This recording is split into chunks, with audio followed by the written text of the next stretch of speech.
നമസ്തേ, പുതിയൊരു വീഡിയോയിലേക്ക് സ്വാഗതം. ഇന്നത്തെ വീഡിയോ കൂടി പരിചയപ്പെടുത്താൻ പോകുന്നത് രാജസ്ഥാന്റെ ബ്രീഡായ ജക്രാന ആടിന്റെ പ്രസവ വിശേഷങ്ങളും ഗർഭകാല പരിചരണവും ഒക്കെയാണ്. പാലുൽപാദനത്തിൽ പേരുകേട്ട ഇനമാണ് ജക്രാന ആടുകൾ. വീഡിയോ തീരും വരെ എല്ലാവരും കാണുക.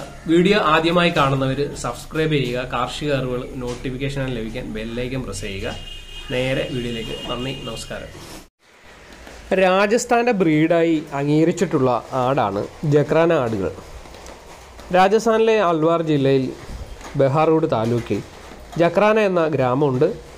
ആ ഗ്രാമത്തിൻ്റെ പേരിലാണ് ഈ ആട് അറിയപ്പെടുന്നത്. പാലുൽപാദനം 3 മുതൽ 5 ലിറ്റർ വരെ ലഭിക്കുന്നു. പെണ്ണാടുകൾക്ക് ശരാശരി തൂക്കം 45 മുതൽ 50 കിലോ മുകളിലേക്ക് നിൽക്കുകയും മുട്ടനാടുകൾക്ക് 80 മുതൽ 85 കിലോ വരെ തൂക്കം ലഭിക്കുന്നു. പാലിന് ഔഷധഗുണം ഏറെയാണ്. ശരീരം കറുത്തതും ചെവി വെള്ളയും മൂക്ക് വെളുത്തതുമാണ് ഈ ആടിൻ്റെ ശാരീരിക വർണ്ണം. ചില ആടുകളിൽ കളർ വ്യത്യാസവും കാണിക്കുന്നു. അൽവാർ ജില്ലയിലെ ധാരാളം ആടുകളെ നമുക്ക് കാണാനായിട്ട് സാധിക്കും. ധാരാളം കർഷകർ ഈ ആടിനെ സംരക്ഷിച്ചു പോരുന്നുണ്ട്.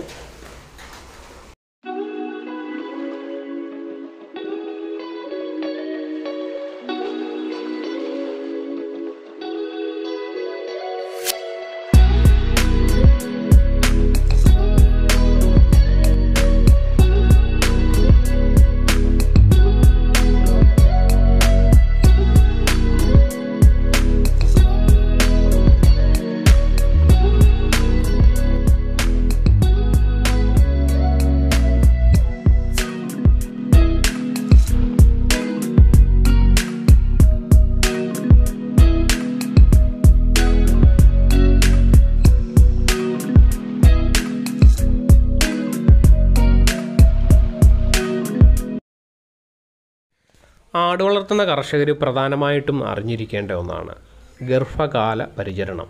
ഗർഭകാല പരിചരണം ആടിനെ ക്രോസ് ചെയ്യിക്കുന്ന അന്നു മുതൽ ആരംഭിക്കുകയാണ്. ക്രോസ് ചെയ്തതിന് ശേഷം ഈ ആടിനെ മറ്റുള്ള ആടുകളിൽ നിന്നും മാറ്റി പാർപ്പിക്കാൻ സാധിച്ചാൽ വളരെ നന്നായി. പരസ്പരമുള്ള ഇടികൂടലിലൂടെ അബോർഷന് സാധ്യത കൂടുതലാണ്. ഒറ്റയ്ക്ക് മാറ്റി പാർപ്പിക്കുക. അതുപോലെ തന്നെ കൂടിൻ്റെ വൃത്തി വളരെ നന്നാവണം. അകിടുവീക്ക സാധ്യതയൊക്കെ മുന്നിൽ കണ്ട് അണുനാശിനിയൊക്കെ പ്രയോഗിച്ച് കൂട് വൃത്തിയാക്കി ഇടുക. കൂട്ടിൽ തന്നെ നിർത്തി വളർത്തുന്ന ആടുകളാണെങ്കിൽ എല്ലാ ദിവസവും അതിനെ കൂടിന് വെളിയിൽ ഇറക്കി വ്യായാമം കൊടുക്കുന്നത് വളരെ നന്നായിരിക്കും.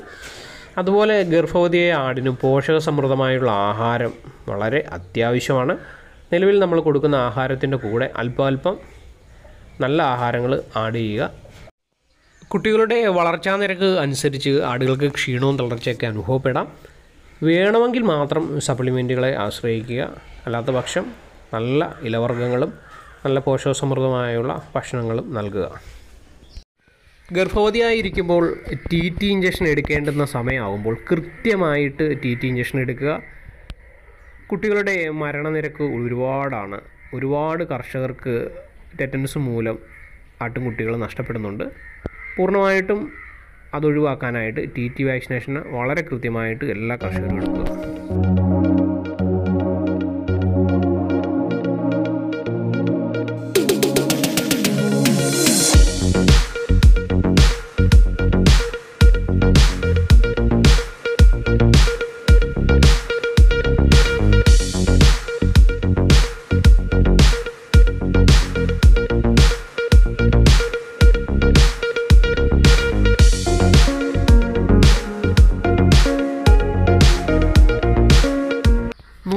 ദിവസമാണ് പ്രസവ കാലയളവായിട്ട് നമ്മൾ കണക്ക് കൂട്ടുന്നത്. ഈ 150 ദിവസവും നല്ല കൃത്യമായിട്ടുള്ള പരിചരണവും അവയ്ക്ക് കൊടുത്തിരിക്കണം.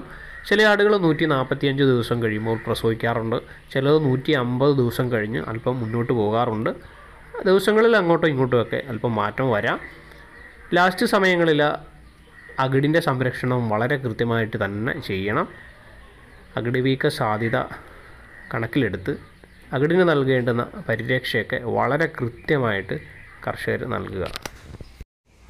ആടിന് മടിയിറക്കി വരുന്ന സാഹചര്യം കണക്കിലെടുത്ത് ആട് കിടക്കുന്ന കൂട് വളരെ കൃത്യമായിട്ട് ക്ലീൻ ചെയ്യുക. അണുനാശിനി പ്രയോഗിച്ച് കഴുകി വൃത്തിയാക്കി വെക്കുക. പറ്റുമെങ്കിൽ അകിടിന് കവർ തയ്ച്ചിടുന്നത് വളരെ നന്നായിരിക്കും. വെളിയിൽ നിന്നുള്ള കൊതുകിൻ്റെ അക്രമം മൂലമൊക്കെ അകിടയില ഞൊണൽ പോലൊക്കെ വന്നിട്ട് ഇൻഫെക്ഷൻ ആകാനും ഒക്കെ ചാൻസ് വളരെ കൂടുതലാണ്. അപ്പോൾ ആ സാഹചര്യങ്ങളൊക്കെ കണക്കിലെടുത്ത് കൂട്ടിൽ പുക ഇട്ട് കൊടുക്കുകയും ആട് കിടക്കുന്ന ഫ്ലോറിങ് അണുനാശിനി പ്രയോഗിക്കുകയും ഒരു കവർ തയ്ച്ച് അകിടയിൽ ഇടുകയൊക്കെ ചെയ്താൽ വളരെ നന്നായിരിക്കും. പ്രസവം എടുക്കേണ്ടുന്ന രീതികളും പ്രസവ പരിചരണമൊക്കെ ഉൾപ്പെടുത്തി പർപ്പസാരി പ്രസവിച്ച ഒരു വീഡിയോ നമ്മൾ ചെയ്തിട്ടുണ്ട്. അതിൻ്റെ ലിങ്ക് ഡിസ്ക്രിപ്ഷൻ ബോക്സിൽ വെക്കുന്നതാണ്.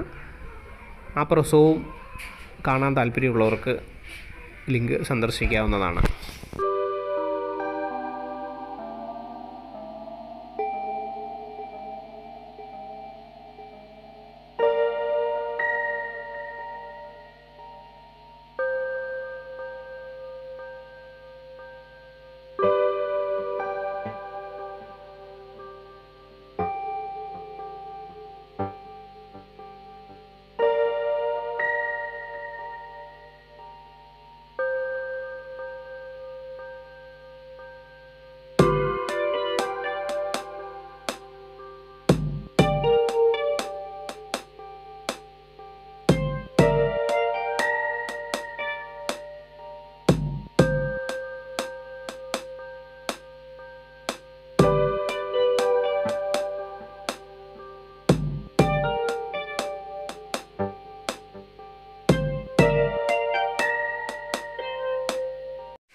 വീഡിയോ എല്ലാവർക്കും ഇഷ്ടമായി എന്ന് കരുതുന്നു. വീഡിയോ ഇഷ്ടപ്പെട്ടാൽ ഷെയർ ചെയ്യാൻ മറക്കാതിരിക്കുക. വീണ്ടും ഒരു വീഡിയോയുമായി കാണും വരെ എല്ലാവർക്കും നന്ദി, നമസ്കാരം.